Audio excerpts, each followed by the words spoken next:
Good morning, students.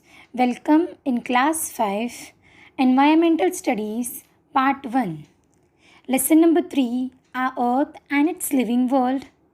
So, students, as you all know, in last lecture we have learnt about the lithosphere and the hydrosphere. So, here we are going to see the next part. First, surface water.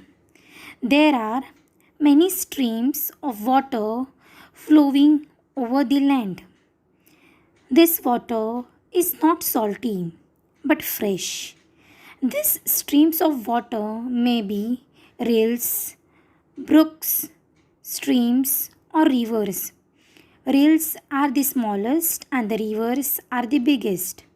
Now, students, in this surface water, there are many streams of water flowing around the world, right? We also know about the rivers, certain lakes, sea, okay? So, these are the various flowing streams of the water. On what they flow? They flow on land.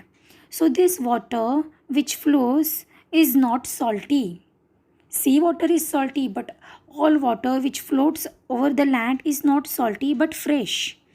So this stream's water may be rills, brooks, streams or rivers as shown in the diagram over here or the picture given here. So from this, rills are the smallest. Okay, rills are the smallest and the rivers are the biggest. Rills, brooks, streams join each other to form rivers. River which join to make a biggest river or the bigger river is called a tributaries. Now the rills are smaller as I told you all and the rivers are the biggest. Now these rills, brooks, streams they join each other to form a river. Therefore the river which joins to make the bigger river. Okay, when the river which joins to make a bigger river is called the tributaries. In some places, a river cascades down a sudden drop. These forms of waterfall, all rivers eventually flow into the ocean. Now, students, I am going to tell you all about the waterfall. In some places, a river cascades. Okay, means from where the river flows down sudden a drop. This form is called a waterfall. See, as you all can see here the picture. So all this river eventually flows into the ocean. Okay. Next, lakes. A water body formed by the water collecting naturally in a low-lying area of land is called a lake. Have you all seen the lake? Yes. So a water body formed by the water. Okay. The natural water collecting into a low-lying area is called a lake. Okay. On which the form of area of a land where the water flows is called a lake. Next, water in the form of ice.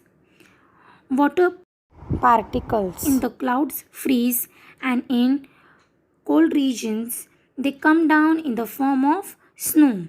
When the layers of snow pile up on the ground, they form ice. When such layers of ice pile up in a low-lying area, they become innumerous in size. This huge mass slips down a slope on a very slow speed. This is called a glacier. Now, what is glacier? Have you all visited any Himalayas where there is lot of glacier? What is meant by glacier? Glacier is the mountain of ice. Okay, so there are the huge mass slips down a slope with a very slow speed. So that part is called a glacier. So this is a picture of the glacier. There are also huge blocks of ice floating in the sea. They are called iceberg. Now, certain parts means certain huge blocks have been fallen from these big glaciers.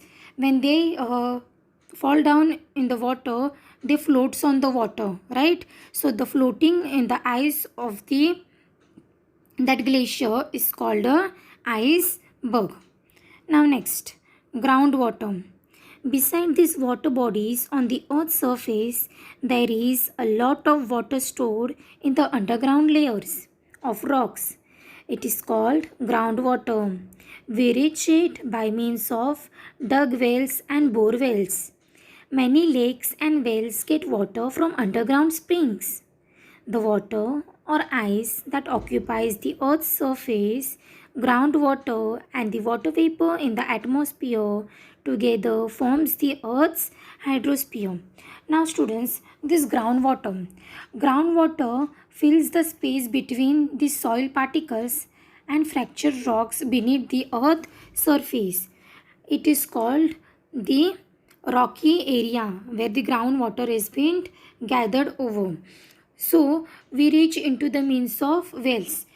As you all know that first earlier and now also we dug the wells. Okay, we dug the wells, bore wells. Why? Because we need sufficient water. So many lakes and wells get water from this underground water. The atmosphere. The envelope of air around the earth is called the atmosphere. As we go higher from the surface of the earth, the air in the atmosphere becomes rarer. The air consists of a mixture of gases, namely nitrogen, oxygen, water vapor, and carbon dioxide. Now, the various gases such as oxygen, carbon dioxide, okay. So, there are some of the other gases also involved in the air, but there are very small quantities of these gases. The layers of the atmosphere are named as troposphere, stratosphere, mesosphere, ionosphere, and exosphere. The layer that extends from the Earth's surface to a height of about 13 km is called the troposphere. Now students, there are various atmosphere named as the layer wise as given on page number 14. You all can see one diagram is given of the Earth's atmosphere. But from this atmosphere, we are going to only see the true spheres, that is troposphere and the stratosphere. Now first, let's see what is troposphere. The layer that extends from the Earth's surface to a height of about 13 km is called the troposphere. You all can see it in the diagram. It is given frequently. The height from the Earth is up to 13 km from the surface is called the troposphere. The condition in the troposphere changes continuously. They affect the living world to a great extent. The surface of the earth gets heated due to the heat it receives from the sun. Hence, the air nearest the surface is the hottest. As we go higher in the troposphere, it becomes cooler. Okay, so what it is given here, if the surface of the earth gets heated due to the heat it receives from the sun, hence the air nearest to the surface is the hottest. Therefore, as we go higher and higher, the troposphere which is there, it becomes cooler. Now next, beyond the troposphere up to a height of about 50 km from the earth is the layer called the stratosphere. Now as we have seen that the earth extends, okay, that earth extends from the earth's surface from the height 13 km is called the troposphere. In the same way, this height of about 50 km from the earth's surface is called the stratosphere. Only you all have to keep the figure in the mind, that is, if the 13 km is the height from the earth is called the troposphere and the height of the 50 km is the stratosphere. In the lower part of the stratosphere, there is a layer of a gas called ozone. Ultraviolet rays coming from the sun are harmful for the living things, but the ozone layer absorbs them and protects the living world from these rays.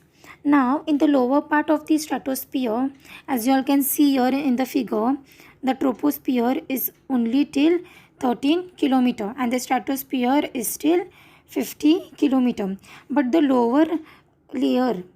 Okay, the lower layer of the gas which is present in the between is called the ozone.